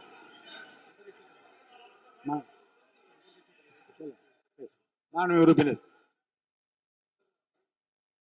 மாண்பு பேரவைத் தலைவர்களே, மாண்புமிகு மின்துறை அமைச்சர் ஊடகங்களை நல்ல சிறப்பாக கையாளுறவர். கொஞ்ச நாள் அமைதியா இருக்காருன்னு பார்த்தா இன்னைக்கு இங்கேயும் அந்த முயற்சி எடுத்திருக்கிறாரு. எத்தனை கோடி கடன் இருக்கிறது இன்னைக்கு நேற்று இல்லை. இது சேவைத்துறை, போக்குவரத்துறை, மின்துறை, இதெல்லாம் சேவைத்துறை. இது லாப நட்டம் பார்க்குற விஷயம் இல்லை. கடன் இருந்தாலும் பொதுமக்களுக்கு மின்சாரம் சென்று சேர்கிறதுங்கிறது முக்கியமான பிரச்சனை. கடந்த 5 ஆண்டுகள்ல இந்த பிரச்சனை இல்லாம இதே கடனோடு இதே ஊழியர் பற்றாக்குறையோடு தான் செயல்படுத்தினோம்.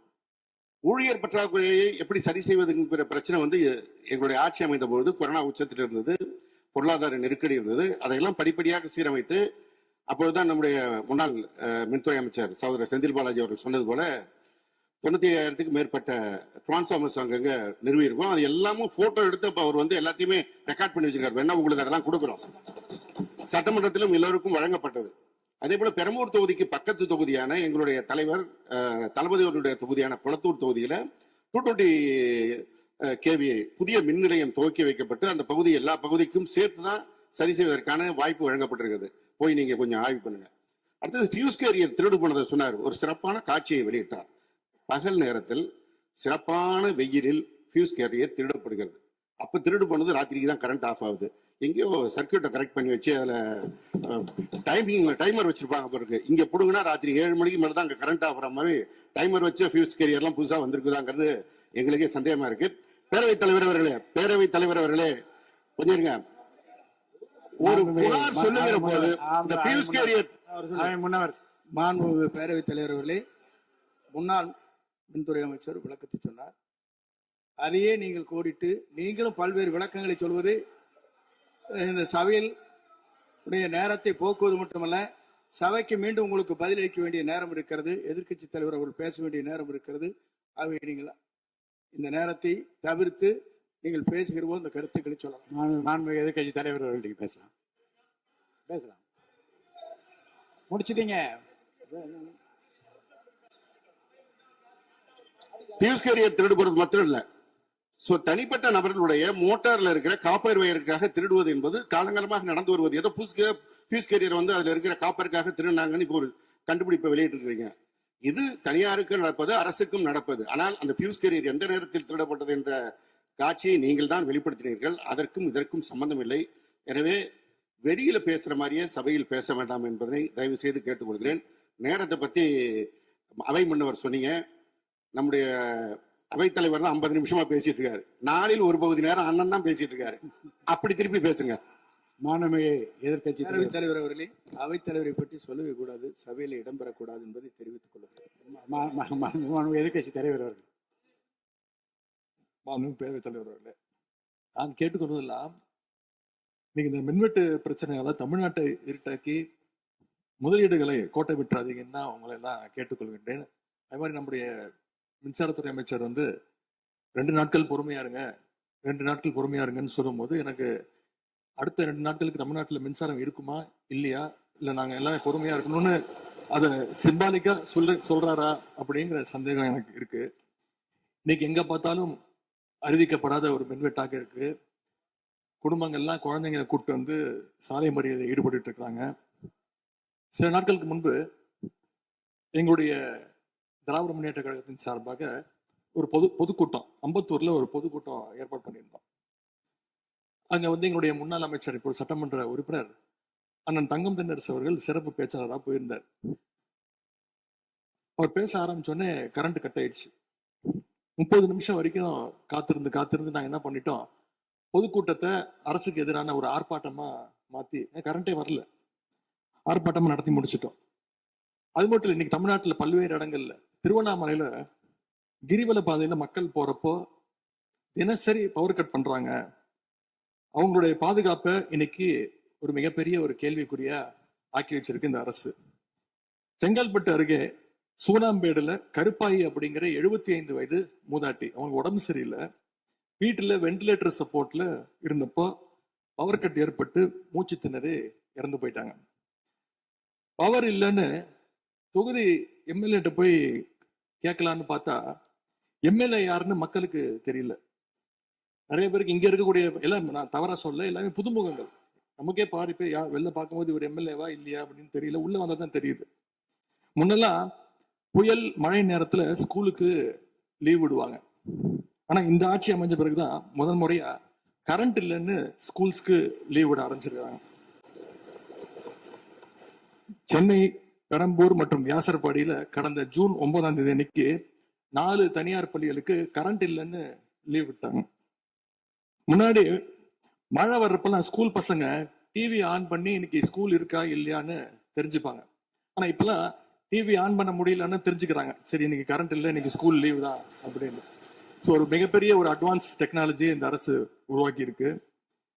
எதிர்கட்சியான எங்க பொதுக்கூட்டத்துல தான் பவர் கட் ஆகுதோன்னு நான் கூட நினைச்சிட்டு இருந்தோம், வருத்தப்பட்டோம். ஆனா அமைச்சரவையில இடம்பெற்றிருக்கக்கூடிய விடுதலை சிறுத்தைகள் கட்சியுடைய தலைவரான அண்ணன் திரு தொல் திருமாவளவன் அவர்களும் பவர் கட்ல பாதிக்கப்பட்டிருக்கிறார். விடுதலை சிறுத்தைகள் கட்சியுடைய தலைமையகத்துக்கு முன்னாள் ஒன்றிய அமைச்சர் முன்னாள் அமைச்சர் அண்ணன் ப சிதம்பரம் அவர்கள் போயிருக்காரு. ஒரு உள்ள போனோடனே கரண்ட் கட் ஆயிடுச்சு. கிட்டத்தட்ட 1 மணி நேரம் 2 பேரும் இருட்டிலே உட்காந்து பேசியிருக்கிறாங்க. கரண்ட் வருமா வராதான்னு, ஏசி ஓடல, வேர்த்து கொட்டி 2 பேரும் பேசிட்டு இருந்திருக்காங்கன்னு அண்ணன் திருமா அவர்களே பதிவு போட்டிருக்கிறார். இந்த ஆட்சியில தமிழ்நாட்டுடைய தலைநகரத்துக்கு இதுதான் நிலைமை. பவர்ல ஷேரிங் கொடுத்த ஆளுங்கட்சியால அவங்க அமைச்சரவையில் இருக்கக்கூடிய கட்சியுடைய அலுவலகத்துக்கு பவர் கொடுக்க முடியாம இன்னைக்கு தடுமாறிட்டு இருக்கிறாங்க. ஏன் இன்னும் சொல்ல போனா 2 நாளைக்கு முன்னாடி ஆளுங்கட்சியோட ஹெட் ஆபீஸ்லயே கரண்ட் கட் ஆயிடுச்சு. அப்போ அங்க வந்தவங்க எல்லாம் ஆளுங்கட்சியா இருந்தும் பனையூர்லயே பவர் இல்லையேன்னு புலம்பிட்டு போனதாக தகவல் வந்திருக்கு. ஆக மொத்தம் இன்னைக்கு தமிழ்நாடு லிட்டரலா ஒரு இருட்டுல மூழ்கி கிடக்குது. மின்வெட்டால இன்னைக்கு பல நிறுவனங்கள் முடங்கி போயிருக்கு. குறிப்பா எம்எஸ்எம்இன்னு சொல்லப்படுற குறு சிறு நிறுவனங்கள் எல்லாம் என்ன பண்றதுன்னு தெரியாம புலம்பிட்டு இருக்கிறாங்க. ஏற்கனவே மேட்டூர்ல ஜூன் 12ஆம் தேதி நீங்க தண்ணி திறந்து விட்டுருக்கணும், திறந்து விடல. மின்வெட்டால மோட்டார் பம்பு செட்டு மூலமும் விவசாயம் பண்ண முடியலன்னு விவசாயிகள் இன்னைக்கு போராடிட்டு இருக்கிறாங்க. மின்வெட்டுக்கு ஒவ்வொரு நாளும் ஒவ்வொரு விளக்கத்தை இந்த அரசு சார்பாக கொடுத்துட்டு இருக்கிறீங்க. லோடு அதிகமா இருக்குன்னு சொன்னாங்க. இன்னும் ஒரு படி மேல போய் இன்னைக்கு ஃபியூஸ் கேரியர் எடுத்துட்டு போயிடுறாங்கன்னு சொல்லிட்டு இருக்கிறாங்க. இப்படி சொன்னதும் இந்த ஆட்சிக்கு வெளியில இருந்து ஆதரவு கொடுக்கக்கூடிய மார்க்சிஸ்ட் கம்யூனிஸ்ட் கட்சியை சேர்ந்த எழுத்தாளர் திரு ஆதவன் தீட்சணே அவர்கள் ஒரு பதிவு போட்டிருக்கிறார். என்ன தெரியுமா எழுதியிருக்கிறாரு? கேரியரின் உச்சத்தில் ஆரம்பித்து டிஃபன் கேரியர்ல போய் நின்று இன்னைக்கு ஃபியூஸ் கேரியர்ல முடிந்திருக்கக்கூடிய ஆட்சி அப்படின்னு திரு ஆதவன் தீட்சண்டே எழுத்தாளர், மார்க்சிஸ்ட் கம்யூனிஸ்ட் கட்சி அவர் சேர்ந்தவர் பதிவு போட்டிருக்கிறார். பவர் கட்டுக்கு இவங்க சொல்ற காரணங்கள் எதையுமே மக்கள் ஏத்துக்கலன்னு தெரிஞ்சதும் இவங்களோட வழக்கமான ஒரு ஆயுதத்தை கையில் எடுத்துட்டாங்க. என்ன தெரியுமா அது ஆயுதம்? எல்லாத்துக்கும் திமுக தான் காரணம் அப்படின்னு சொல்றது. இப்ப பவர் கட்டுக்கும் திமுக தான் காரணம்னு சொல்ல ஆரம்பிச்சுட்டாங்க. இப்படி பழி போடுறதுல காட்டுற வேகத்தை பவரை மீண்டும் கொண்டு வரதுல காட்டினா கொஞ்சம் சிறப்பா இருக்கும்.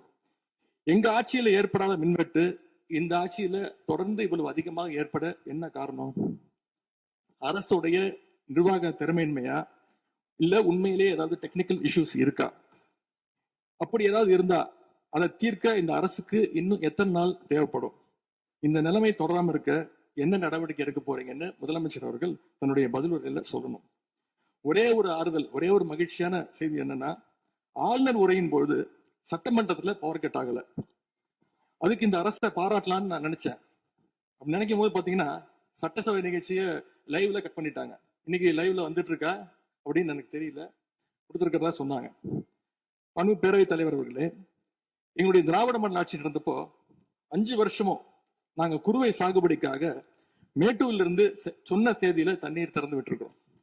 ஆனா புதிய அரசு ஆட்சிக்கு வந்திருக்கக்கூடிய இந்த சமயத்துல மேட்டூர் அணையில நீர் திறக்கிற அளவுக்கு அங்க தண்ணீர் இல்லை. குறிப்பா ஜூன் மாசத்துல 9.91 டிஎம்சி தண்ணீரை தமிழ்நாட்டுக்கு திறந்து விடணும்னு காவிரி நதிநீர் மேலாண்மை ஆணையம் கர்நாடகாவுக்கு உத்தரவு போட்டது. ஆனா இந்த நிமிஷம் வரைக்கும் அந்த உத்தரவை கர்நாடகா நிறைவேற்றல. அதை நிறைவேற்ற முதலமைச்சர் என்ன செய்ய போறாருன்னு பதிலுரையில சொல்லணும்.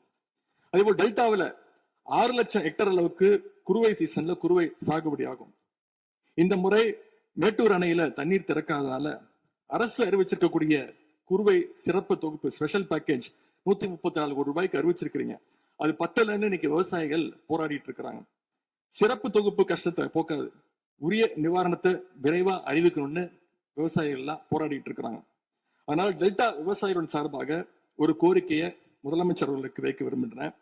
தமிழ்நாடு முழுக்க போராடிட்டு இருக்கக்கூடிய அனைத்து விவசாய சங்க பிரதிநிதிகளையும் அழைச்சு முதலமைச்சர் அவசரமாக ஒரு ஆலோசனை கூட்டத்தை நடத்த வேண்டும்.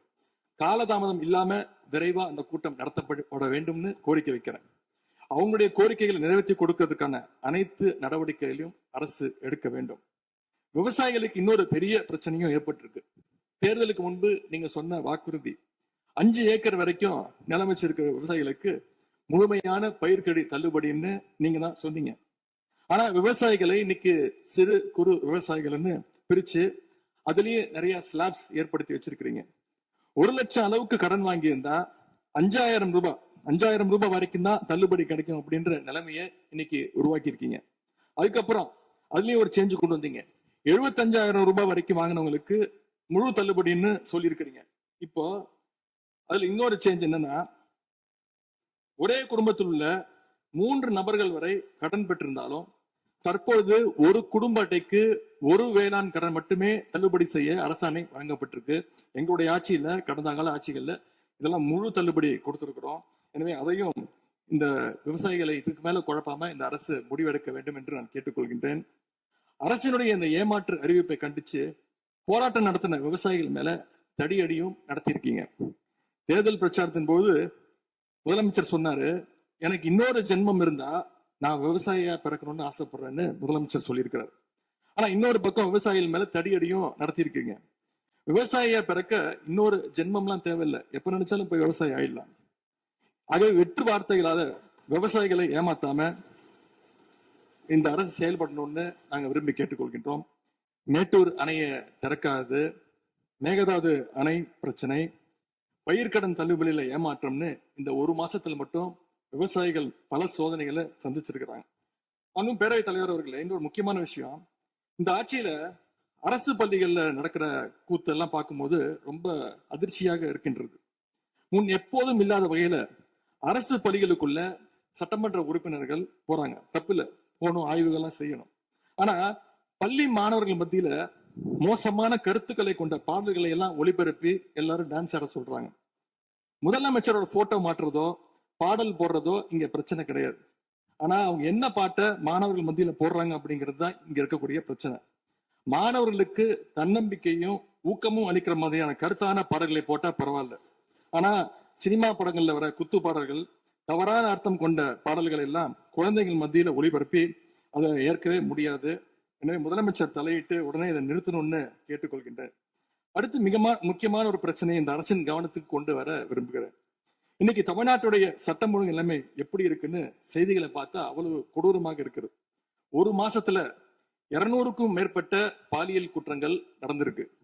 அதுல 100க்கும் அதிகமான குற்றங்கள் சிறுமிகள் மீதான பாலியல் வன்கொடுமைகள்.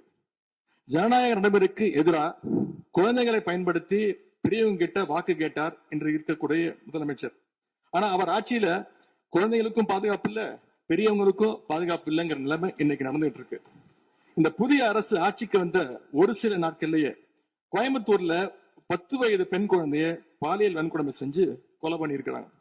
முக்கியமா தமிழ்நாட்டையே உலுக்கிய ஒரு கேஸ், கும்மிடிப்பூண்டியில ஒரு 3 வயது குழந்தை பாலியல் வன்கொடுமை செய்யப்பட்டு புதர்ல வீசப்பட்டு அதன் பின்பு அந்த குழந்தை இறந்தும் போயிடுச்சு.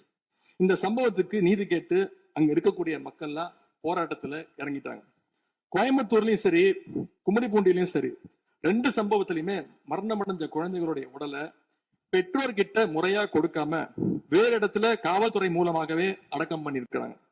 இதையெல்லாம் பாக்குறப்போ நாம இன்னைக்கு தமிழ்நாட்டில் தான் இருக்கிறோமா, இல்ல உத்தரப்பிரதேசம், மத்திய பிரதேசம் மாதிரி வடநாட்டுல இருக்கோமான்னு எங்களுக்கு சந்தேகம் வருது.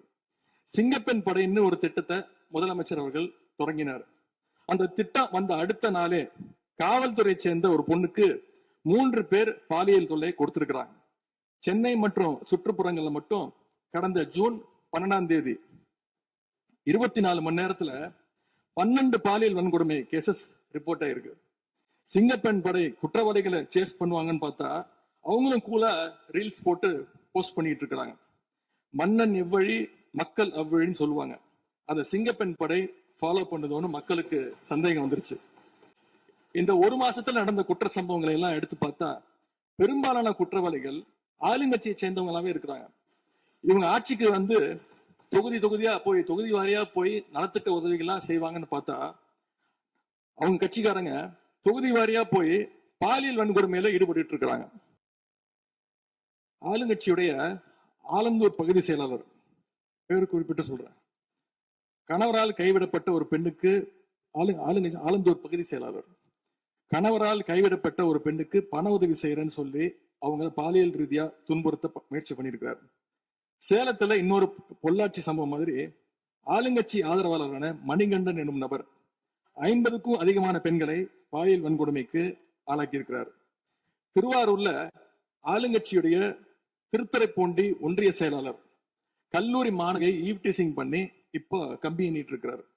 இது எல்லாத்துக்கும் மேல ஒரு கொடுமை, தூத்துக்குடியில ஆளுங்கட்சியை சேர்ந்த ஒரு அப்பாவி பெண்ணை 2 ஆளுங்கட்சி ஆட்கள் கார்ல அழைச்சிட்டு போய் மயக்க மருந்து கொடுத்து கூட்டு பாலியல் வன்கொடுமை கேங் ரேப் பண்ணியிருக்காங்க. இந்த சம்பவத்தை பத்தி பேசின பாதிக்கப்பட்ட பெண் திருவைகுண்டம் சட்டமன்ற உறுப்பினர் திரு சரவணன் சொல்லிதான் அழைத்து செல்லப்பட்டதாக டிவியில பேட்டி கொடுத்திருக்கிறாங்க. எல்லா மேலிடத்துக்கு தெரியும் அப்படின்னு பாதிக்கப்பட்ட பெண் பேட்டி கொடுத்திருக்கிறாங்க. யார் அந்த மேலிடம் அப்படின்னு இன்னைக்கு மக்கள் கேட்க ஆரம்பிச்சிருக்கிறாங்க. தனக்கு நேர்ந்த கொடுமையை ஆளுங்கட்சியினுடைய அமைச்சர்கள் 2ஆம் கட்ட 3ஆம் கட்ட தலைவர்கள் கிட்ட சொன்னதாகவும் பாதிக்கப்பட்ட பெண் இன்னைக்கு சொல்லியிருக்கிறாங்க. ஆனா நடந்தது என்ன? யார் தப்பு பண்ணாலும் நடவடிக்கை எடுக்க தயங்க மாட்டேன்னு சொன்னார் நம்முடைய முதலமைச்சர். ஆனா இந்த சம்பவத்துல குற்றம் சாட்டப்பட்டுள்ள சட்டமன்ற உறுப்பினர் மேல என்ன நடவடிக்கை எடுத்தாங்கன்னு தெரியல. அதுக்கு மாறா பாதிக்கப்பட்ட பெண்ணை கட்சியிலிருந்து நீக்கியிருக்கீங்க. இதுக்கு பேர் தான் மாற்றமா? இதுக்கு பேர் தான் தூய சக்தியா அப்படின்னு மக்கள் கேட்கிறாங்க. முதலமைச்சர் அவர்களே, மாண்பு பேரவைத் தலைவர் அவர்களே, நம்முடைய முதலமைச்சர் அவர்கள் 6 மாசம் டைம் எடுத்துட்டு வந்து சட்டம் ஒழுங்கை நிலைநாட்டுற வரைக்கும் நாங்க காத்துக்கிட்டு இருக்க முடியாது, நாடும் தாங்காது. இதை பத்தி கேள்வி எழுப்பினா கூட காவல்துறைக்கு பொறுப்பு வைக்கக்கூடிய முதலமைச்சர் எதுவும் பேச மாட்டேங்கிறார். To remain silent in the face of evil is itself evil அப்படின்னு ஒரு பழமொழி உண்டு. அது யாருக்கு பொருந்ததோ இல்லையோ இந்த அரசுக்கு சரியாக பொருந்தது. ஆகவே முதல் வேலையா சட்டம் ஒழுங்கை காப்பாற்றுறதுக்கு முக்கியத்துவம் கொடுத்து இந்த அரசு நடவடிக்கை எடுக்கணும்னு கேட்டுக்கொள்கிறேன். மாண்புமிகு மாண்புமிகு எதிர்க்கட்சி தலைவர் அவர்கள் ஆளுநர் உரைக்கு நன்றி தெரிவித்து ஆளுநர் உரை பற்றி பேசுவார் என்று உங்களைப் போல நான் ஆர்வமாக எதிர்பார்த்து கொண்டிருக்கிறேன். ஆதாரம் இல்லாமல் குற்றச்சாட்டுகளை தவிர்க்க வேண்டும் என்று நான் கேட்டிருக்கிறேன். நீங்கள் கொடுத்திருக்கிற அந்த ஆதாரங்களை எல்லாம் உன்னிப்பாக மாண்புமிகு முதலமைச்சர் கவனித்துக் கொண்டுதான் இருக்கிறார், குறிப்பீடு எடுத்துக்கொண்டிருக்கிறார். அவர் நாளை உங்களுக்கென்று நமக்கென்று அவர் பதிலளிக்கவும் காத்திருக்கிறார். எனவே பொதுவாக குற்றச்சாட்டுகளை கூறுவதை விடுத்துவிட்டு நேரடியாக விவாதத்திற்கு வரும்போது மாண்புமிகு பொதுப்பணித்துறை அமைச்சர்கள் பதில் சொன்ன பிறகு நான் சொல்கிறேன். பொதுப்பணித்துறை அமைச்சர் அவர்கள். மாண்புமிகு பேரவைத் தலைவர்களே, உறுதியாக சட்டமன்ற உறுப்பினர்கள் எதிர்க்கட்சி தலைவருடைய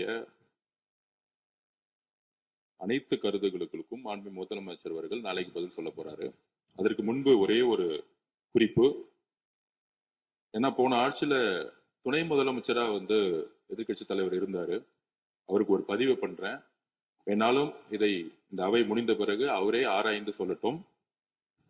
As per the NCRP report for 2024, the number of the crimes against children reported in the state increased by the more than 40% in 2024, with 10,046 cases registered compared to 6,968 cases in 2023. அன்றைக்கு திராவிட முன்னேற்ற கழகத்துடைய முதலமைச்சராக இருந்த திரு மு.க. ஸ்டாலின் அவர்களுடைய ஆட்சியில், நீங்கள் டெப்டி சிஎம்மாக இருந்த ஆட்சியில் 2023 2024 ஒரு வருடத்தில் 40% போஸ்கோ ஆக்ட், அதாவது குழந்தைகளுக்கு பாதிப்பு ஏற்பட்டது. யாரோட அறிக்கைன்னா NCRP. இதற்கு முக்கிய காரணம் ட்ரக்ஸ். 6 வருடங்களுக்கு முன்பு ட்ரக்ஸ் தமிழ்நாட்டில் கிடையாது, இது எல்லோருக்கும் தெரியும். ஆனால் இந்த 5 வருடத்தில் ட்ரக்ஸுக்கான பிரச்சனைகளை எத்தனை முறை ரிவ்யூ மீட்டிங் போட்டு சரி செய்யப்பட்டது. அன்று டெப்டி சிஎம் இருந்தவர் இந்த 40% கிட்டத்தட்ட 6,968 இருந்து 10,046 காசா இன்க்ரீஸ் ஆயிருக்கு. உங்களுடைய ஆட்சியில எந்த நேரத்துல டெப்டி சிஎம் இருந்து இந்த போஸ்கோ வழக்குகளை நீங்கள் ரிவ்யூ மீட்டிங் பண்ணி குறைச்சீர்கள்? நாங்கள் இந்த 40 நாள்ல கடுமையாக ரிஃபார்ம்ஸ் பண்ணிட்டு இருக்காரு எங்களுடைய முதலமைச்சர். ஒட்டுமொத்த காவல்துறை ரிஃபார்ம்ஸ் ஒர்க் நடந்துட்டு இருக்கு. அதுல சிங்கப்படைன்னு ஒரு கேலி கிண்டல் பேசுற மாதிரி பேசிட்டு இருக்கீங்க. அதுக்கான ரிஃபார்ம்ஸ் பண்றதுக்கு என்ன டைமோ அந்த டைம் எடுத்துட்டு ஒர்க் பண்ணிட்டு இருக்கோம். காவல்துறையுடைய ஒட்டுமொத்த ட்ரக்ஸ் இஷ்யூ கடந்த 5 வருடங்களாக நீங்க சரி செய்யல. அந்த ட்ரக்ஸ் எதிர்கொள்றவங்க தான் ரேப் பண்ணப்படுறாங்க. நீங்க சொல்றீங்க தமிழக வெற்றி கழகத்தோட ஆளுங்கட்சின்னு. திராவிட முன்னேற்ற கழகத்துல எத்தனை பேர் 2 வயசு குழந்தைகளை ரேப் பண்ண திராவிட முன்னேற்ற கழகம் ஆதாரம் இல்லாம நீங்களும் ஆதாரம் இல்லாம சொல்லக்கூடாது. ஆதாரம் இருக்கு. பேரை சொல்லுங்க, ஊரை சொல்லுங்க, எந்த வழக்கு போலீஸ் ஸ்டேஷன் சொல்லுங்க. நீங்க சொல்லக்கூடாது. பேரவைத் தலைவர்களே, ஆதாரத்தை நாளைக்கே நான் சப்மிட் பண்றேன். நாளைக்கே சப்மிட் பண்றோம். அதாவது நாங்கள் பதிவு பண்ணுவது, நாங்கள் என்ன இல்ல நான் பேசி முடிச்சிடுறேன். நாங்க பேசி முடிச்சிடுறோம். அதுக்கப்புறம் கருத்து சொல்ல. அதாவது ஒரு கட்சியில நான் பேசி முடிச்சிடுறேன். ஒரு கட்சியில கோடானு கோடி மெம்பர்ஸ் இருப்பாங்க. 1 கோடி பேர், அவங்க 2 கோடி பேர் சொல்லுவாங்க. நாங்க அது மாதிரி 1 கோடி பேர் 2 கோடி பேர் சொல்லுவோம். அதுல சில பேர் செய்யக்கூடிய தவறுகளை உடனடியாக கவனித்து வரும் பொழுது யாரெல்லாம் தவிர உடனடியாக கைது செய்யப்பட்டிருக்காங்க. இது திமுக, அதிமுக மித்த கட்சி பிரச்சனைகள் கிடையாது. எந்த நபர் தவறு செய்தாலும் கட்சியின் அடிப்படையில் எந்த சட்டம் ஒழுங்கு கிடையாது. எங்களுடைய மாண்புமிகு முதலமைச்சருடைய தலைமையில் சட்டம் ஒழுங்கு நேர்மையான முறையில் மாற்றப்பட்டிருக்கு, கட்சிக்கு அப்பாற்பட்டு. இதை நாங்கள் பதிவு செய்கிறோம். அதனால மாண்புமிகு துணை முதலமைச்சர் அவர்கள் எந்த அளவுக்கு போஸ்கோ கேஸும் ட்ரக்ஸோட இஷ்யூஸும் 2021-26 அதிகமாகிறத உங்களுடைய ஆய்வை நீங்கள் மேற்கொள்ளுங்கள், எழுதி வைத்துக் கொள்ளுங்கள். 6 மாதத்துக்குள் சட்டம் ஒழுங்கு இந்தியாவில் எந்த அளவிற்கு ஒரு உதாரணமாக இருக்குமோ பெண் பாதுகாப்புக்கும் குழந்தைகள் பாதுகாப்புக்கும் ஒரு நேர்மையான ஆட்சியை எங்கள் தலைவர் கொடுப்பாருங்க. நாங்கள் பதிவு பண்றோம். மாண்புமிகு எதிர்க்கட்சி தலைவர் அவர்கள் சொல்லிட்டேங்க. சொல்லியாச்சு, ஏற்கனவே சொல்லியாச்சு. பேரவைத் தலைவர்களே, ரிஃபார்ம் பண்ணிட்டு இருக்கீங்கன்னு சொல்றீங்க, பண்ணுங்க. தூத்துக்குடியில என்ன ஆக்ஷன் எடுத்திருக்கீங்க அது மட்டும் தெரிஞ்சுக்க விரும்புறேன். தூத்துக்குடியில் இப்போ ஒரு இன்சிடென்ட் சொன்னல, உங்களுடைய சட்டமன்ற உறுப்பினர், அதுக்கு மட்டும் கொஞ்சம் விளக்கம் கொடுத்தீங்கன்னா நல்லா இருக்கும். அதே போல தமிழ்நாட்டுக்கு வர வேண்டிய மிகப்பெரிய தொழில் முதலீடுகள் எல்லாம் இன்னைக்கு பக்கத்து மாநிலங்களுக்கு போகிறதாக பத்திரிகையிலையும் மேகசின்ஸ்லையும் தொடர்ந்து செய்திகள் வந்துட்டு இருக்கு. தொழில்துறை கைடன்ஸ் தமிழ்நாடு அமைப்புகள்ல முந்தைய ஆட்சியில் இருந்தக்கூடிய அதிகாரிகளை திடீர்னு மாத்தினதும் ஒரு தவறான முடிவுன்னு நாங்கள் கருதுறோம். இதனால தமிழ்நாடு பாதிக்கப்பட்டிருக்கு அப்படின்னு பத்திரிகைகளை தொடர்ந்து அறிக்கைகள்லாம் வந்துட்டு இருக்கு. இதற்கு இடையில ஆளுநர் உரையில தலைமைச் செயலாளர் தலைமையில தமிழ்நாடு இன்வெஸ்டர் ப்ரமோஷன் கமிஷன் என்ற பேர்ல ஒரு புது அமைப்பு உருவாக்கப்படும்னு அதை தெரிவிச்சிருக்கிறீங்க. அப்படின்னா இப்ப சிறப்பா செயல்பட்டு வருகின்ற கைடன்ஸ் தமிழ்நாடு அமைப்பு என்னவாகும் அப்படின்னு முதலமைச்சருடைய பதிலுரையில சொல்லணும்னு நாங்க விரும்புறோம். மாண்பு பேரவைத் தலைவர் அவர்களே, இந்த அரசின் முன்னாடி இவ்வளவு பிரச்சனைகள் இருக்கு, ஏகப்பட்ட பிரச்சனைகள் இருக்கு. இதையெல்லாம் தீர்க்க முயற்சி பண்ணாம அடுத்த கட்சி ஆட்களை இழுக்கிற வேலையைத்தான் நீங்க எல்லாம் முழுவீச்சுல செஞ்சுட்டு இருக்கீங்க. இந்த அரசின் மீதான நம்பிக்கை வாக்கெடுப்பின் போது நான் குறிப்பிட்டு சொன்னேன், புதுமையான ஆட்சின்னு சொன்னீங்க, கடைசியில புஷ்பா பட ஆட்சியை கொடுத்துருக்கீங்கன்னு குறிப்பிட்டு பேசியிருந்தேன். அந்த அளவுக்கு குதிரை பேரம் தொடர்ந்து நடந்துகிட்டு இருக்கு. அப்படி பேசின அப்புறமாவது எதிர்க்கட்சி தலைவர்களுக்கு இந்த குதிரை பேரம் கழுதை பேரம் என்பதை பற்றி எல்லாம் பேசுவதற்கு இடமல்ல. இது ஆதாரம் இல்லாமல் எந்த பேரத்தை பற்றி பேசுவதை நான் அனுமதிக்க முடியாது. அடுத்த நீங்க அடுத்த இதுக்கு போகலாம். 3 சீட்டர் சோஃபா 3 சீட்டர் சோஃபா இன்னைக்கு 5 சீட்டர் சோஃபாவா அப்கிரேட் பண்ணிருக்கீங்க. ஏற்கனவே சோஃபா அனுப்பி அடுத்த கட்சி எம்எல்ஏக்கெல்லாம் இழுத்துக்கிட்டு இருந்தீங்க. இன்ஸ்டா மார்ட்ல பொருட்களை வாங்குற மாதிரி இன்ஸ்டன்டா எம்எல்ஏக்களை வாங்கிட்டு இருக்கீங்க. வாங்கி ராஜினாமா செய்ய வச்சு விட்டு இருக்கீங்க.